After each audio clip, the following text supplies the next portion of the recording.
além das debêntures simples, recebidas, resgatáveis exclusivamente em dinheiro, e das debêntures conversíveis, que podem ser convertidas no vencimento em ações da empresa emitente, temos ainda as debêntures permutáveis. A debênture permutável é aquela que, no vencimento, à vontade do debenturista, pelo seu critério, à sua escolha, poderá ser trocada, permutada, por ações de outra empresa, não da empresa emitente. Vamos dar um exemplo para ficar mais fácil o entendimento. Suponha que a Ambev emitiu debêntures permutáveis. No resgate, no vencimento, o debenturista, ao receber, ele poderá escolher ou recebe em dinheiro ou recebe em ações da Souza Cruz, porque a Ambev possui ações da Souza Cruz no seu portfólio de investimentos e reservou um lote de ações para poder ser permutado pelas debêntures permutáveis. Então não confunda debênture conversível com debênture permutável. Debênture conversível pode ser convertida em ações da própria empresa emitente. Debênture permutável pode ser trocada por ações de outra empresa.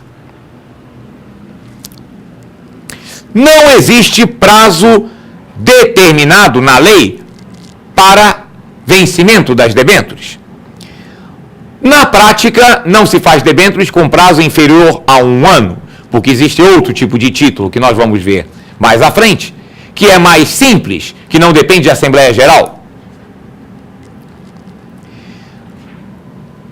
Normalmente, o prazo de debêntures é acima de 3 anos, mas não há nenhuma exigência legal quanto ao prazo mínimo e nem quanto ao prazo máximo. Nós temos, inclusive, debêntures que não têm prazo de vencimento. É a chamada debênture perpétua, aquela que não tem data definida para resgate. Será resgatada quando a empresa emissora definir uma data de resgate. Enquanto isso, o debenturista irá recebendo os juros periódicos. As debêntures podem ser ofertadas de forma privada, chamada oferta direta, colocação direta, não é oferta pública neste caso, é dirigida especificamente a determinados grupos de investidores, e pode ser por oferta pública. No caso de colocação por oferta pública, o valor que a empresa consegue ao colocar as debêntures, ao lançá-las por oferta pública, poderá ser de 3 formas. Poderá ser chamado ao par, que significa que o mercado, os investidores, estão adquirindo as ações, as debêntures, pelo valor nominal. Isso é que se chama de uma oferta pública ao par. A debênture está sendo vendida pelo valor definido como valor nominal. Mas nós podemos ter uma oferta com ágio, quando o interesse do mercado é muito elevado, a empresa, a emissora, pode conseguir colocar as debêntures por um valor maior que o valor nominal.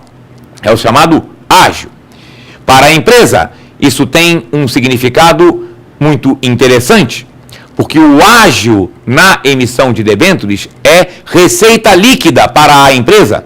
A empresa não tem que devolver esse valor posteriormente, porque a dívida é o valor nominal corrigido. O ágio fica um acréscimo de entrada de recursos que não faz parte da dívida. No balanço da empresa, o valor de endividamento correspondente às debêntures será apenas o valor nominal. O ágio é um acréscimo de receita para a empresa emissora. Entretanto, nem sempre as empresas conseguem colocar nem mesmo ao par, quanto mais com ágio. Em determinadas situações, a empresa é obrigada a aceitar um desconto sobre o valor nominal. É obrigada a aceitar um deságio. Nesta situação, o investidor terá um retorno maior. Porque vamos supor o seguinte, suponha que o valor nominal da debênture seja R$1.000 e que pague uma taxa de juros de 6% ao ano. Então ele vai receber R$60 ao ano. Só que, como foi vendida com deságio, o investidor não pagou 1.000, pagou 950. Ora, R$60 sobre 950 é mais que 6%. Então a taxa de juros efetiva que o investidor irá receber durante o prazo da debênture será maior. E o valor final também, porque o valor final é o valor nominal corrigido. Então ele pagou 950, mas vai receber no resgate 1.000 corrigido.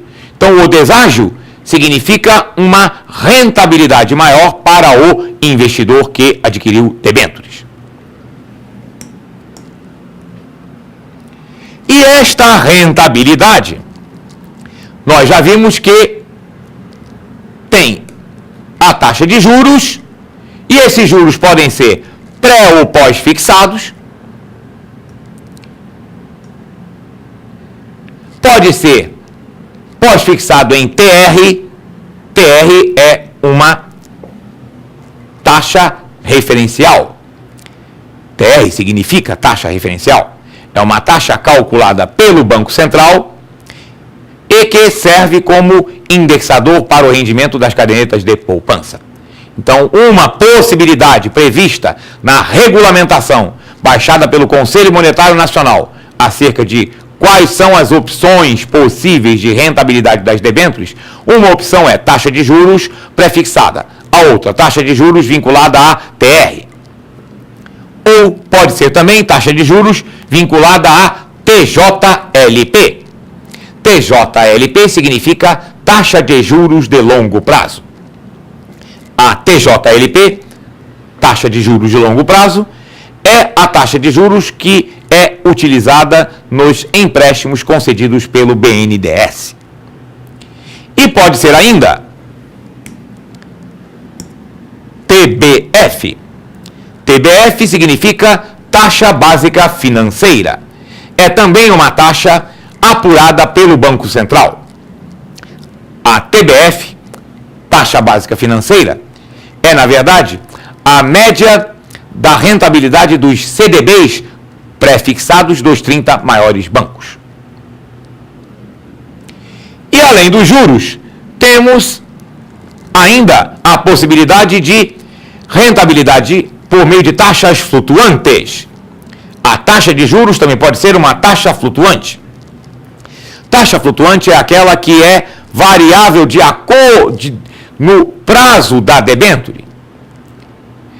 Por exemplo, um percentual do CDI, Certificado de Depósito Interfinanceiro. O que a regulamentação do Conselho Monetário Nacional exige é que a taxa flutuante seja baseada numa taxa de mercado de conhecimento público. Então, essas são as possibilidades de juros pagos pelas debêntures. Além de juros, a debênture pode ter cláusula de correção monetária. A mesma resolução do Conselho Monetário Nacional definiu que, no caso de correção monetária, as debêntures podem ter as seguintes opções. Pode ser corrigido pela Selic, ou seja, a taxa de rentabilidade dos títulos públicos federais. Pode ser por uma taxa cambial. Houve épocas em que era proibida a vinculação da correção monetária ou da rentabilidade das debêntures à variação cambial. Se você pegar uma apostila mais antiga, desatualizada, você pode, de repente, encontrar essa afirmação. É vedado cláusula de correção cambial. Não é mais. Já desde 2003, admite-se a correção monetária das debêntures, do valor principal, em uma taxa cambial.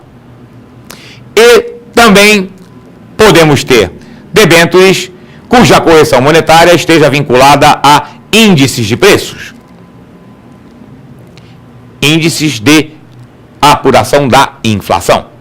Também, neste caso, O índice de preços tem que ser um índice calculado e conhecido publicamente, com metodologia consolidada e conhecida.